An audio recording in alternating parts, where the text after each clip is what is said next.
Canada में प्रधानमंत्री Justin Trudeau की स्थिति के बाद भारतीय मूल की सांसद अनीता आनंद का नाम प्रधानमंत्री पद के लिए प्रमुखता से लिया जा रहा है। मीडिया रिपोर्ट्स के मुताबिक सत्ताधारी लिबरल पार्टी इस साल होने वाले संसदीय चुनाव से पहले नया प्रधानमंत्री चुन सकती है।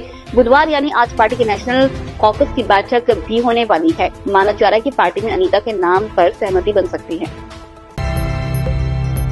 ChatGPT ओपन AI के CEO सैम अल्टमैन की बहन एनी अल्टमैन ने उन पर दुष्कर्म के आरोप लगाए। उनकी बहन ने सैम अल्टमैन पर एक केस दर्ज कराया। इसमें आरोप लगाया गया है कि उनका भाई सैम अल्टमैन उनके साथ दुष्कर्म करता था। यह मामला 1997 से शुरू हुआ और साल 2006 तक चलता रहा। हालांकि सैम अल्टमैन ने सभी आरोपों को खारिज कर दिया।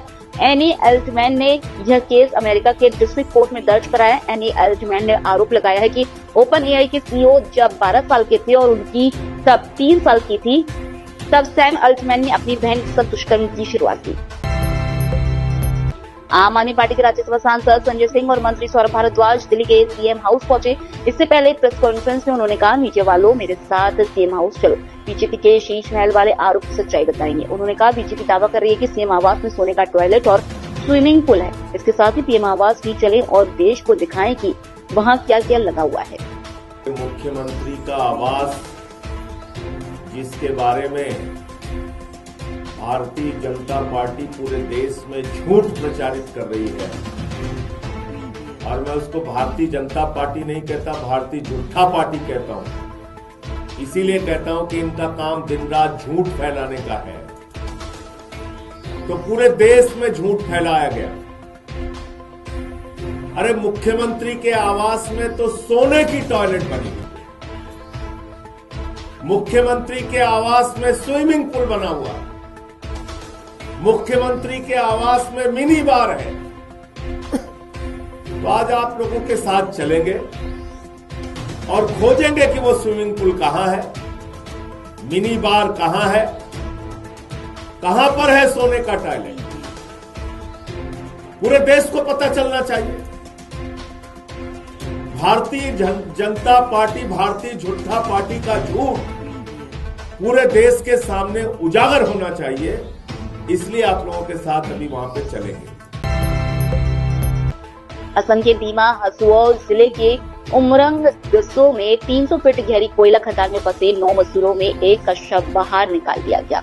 8 अभी भी फंसे हैं। रेस्क्यू में अब एयरफोर्स का एयरक्राफ्ट और हेलीकॉप्टर भी जुट गए हैं। मंगलवार रात ऑपरेशन रोक दिया गया था। सुबह फिर से रेस्क्यू शुरू हो गया है। NDRF और SDRF की टीम भी मदद कर रही है। भारतीय सेना और असम राइफल्स के गोताखोर और मेडिकल टीम के साथ इंजीनियर्स टास्क फोर्स भी मौजूद है। अब सड़क हादसों के पीड़ितों को केंद्र सरकार बड़ी राहत देने जा रही है। सड़क हादसों में घायल होने वालों को कैशलेस उपचार मिल सकेगा। केंद्रीय मंत्री नितिन गडकरी ने कैशलेस उपचार योजना का ऐलान किया। इसके तहत हादसों के पीड़ितों के 7 दिन के इलाज का 1,05,000 रुपए का खर्च सरकार वहन करेगी। केंद्रीय मंत्री ने कहा कि अगर पुलिस को हादसे के 24 घंटे के अंदर सूचना दे दी जाती है तो सरकार इलाज का खर्च उठाएगी। इसके साथ ही उन्होंने हिट एंड रन के मामलों में भी पीड़ित परिवारों को 2 लाख रुपए तक मुआवजा देने की घोषणा की। जम्मू कश्मीर और हिमाचल प्रदेश में बर्फबारी के कारण पूरे उत्तर भारत में तेज सर्दी पड़ रही है। मौसम विभाग ने बुधवार को मध्य प्रदेश, उत्तर प्रदेश, राजस्थान समेत 9 राज्यों में कोल्ड वेव का अलर्ट जारी किया है। उत्तर प्रदेश में पिछले 72 घंटे में ठंड से 29 लोगों की मौत हुई है। पिछले 24 घंटे में ही 4 लोगों ने दम तोड़ दिया। यहाँ 16 जिले में कोल्ड डे का अलर्ट है। 2 दिन बाद कई जिलों में बारिश और ओले भी गिर सकते हैं। 18वां प्रवासी भारतीय दिवस सम्मेलन बुधवार को उड़ीसा के भुवनेश्वर में शुरू हो गया है। 3 दिवसीय सम्मेलन के दौरान देश और देश से 5,000 से ज्यादा प्रतिनिधि शामिल होंगे। प्रवासी भारतीय दिवस सम्मेलन की शुरुआत युवा प्रवासी भारतीय दिवस कार्यक्रम से हुई। सम्मेलन का उद्घाटन उड़ीसा के मुख्यमंत्री मोहन चरण मांझी और भारतीय विदेश मंत्री एस जयशंकर और युवा और खेल मामलों के मंत्री मनसुख मंडाविया ने किया। कनाडा में प्रधानमंत्री जस्टिन ट्रूडो के स्थिति के बाद भारतीय मूल की सांसद अनीता आनंद का नाम प्रधानमंत्री पद के लिए प्रमुखता से लिया जा रहा है। मीडिया रिपोर्ट्स के मुताबिक सत्ताधारी लिबरल पार्टी इस साल होने वाले संसदीय चुनाव से पहले नया प्रधानमंत्री चुन सकती है। बुधवार यानी आज पार्टी के नेशनल कॉकस की बैठक भी होने वाली है। माना जा रहा है कि पार्टी में अनीता के नाम पर सहमति बन सकती है। चीन के बाद भारत में भी ह्यूमन मेटापेन्यूमो वायरस के दस्तक से चिंताएं बढ़ने लगी है। अब एक नया केस मुंबई में मिला है। मुंबई के पवई स्थित हीरानंदानी अस्पताल में 6 महीने की बच्ची में HMPV का मामला सामने आया है, जिसमें भारत में अब तक इसके कुल 8 मामले सामने आ चुके हैं। बेंगलुरु, नागपुर और तमिलनाडु में 2-2 और अहमदाबाद और मुंबई में HMPV संक्रमण का एक मामला दर्ज किया गया है।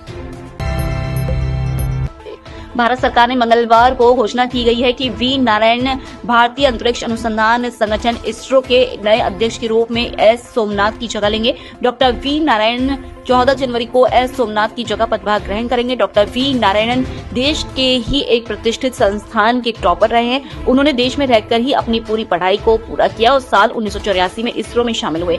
आपको बता दें कि एस सोमनाथ का 14 जनवरी को 2 साल का कार्यकाल पूरा करने के बाद सेवानिवृत्त हो जाएंगे। बता दें कि एस सोमनाथ ने 14 जनवरी 2022 को इसरो के अध्यक्ष के रूप में कार्यभार संभाला था।